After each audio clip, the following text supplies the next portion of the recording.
পাত্তা পাক বা না পাক সেটা আমি জানি না। আমরা কি সে নেত্রী দল করতে চাই? সে নেত্রী দল করতে চাই? আমাদের একমাত্র নেত্রীকে খালেদা জিয়াকে, বাংলাদেশে একমাত্র যোগ্য নেত্রীকে খালেদা জিয়া নাকি? আমরা ওই সিসি হাসিনার মতো যাইতে চাই? হাসিনা লজ্জায় বাঁচি না, হাসিনা লজ্জায় বাঁচি না, হাসিনা লজ্জায় বাঁচি না।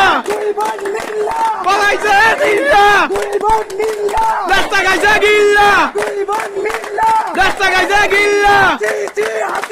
লজ্জায় বাঁচি না, লজ্জায় বাঁচি না, রাস্তা গাইছে গিল্লা, রাস্তা গাইছে গিল্লা, রাস্তা গাইছে গিল্লা। আমাদের ছাত্রবাদের উদ্দেশ্যে বলি,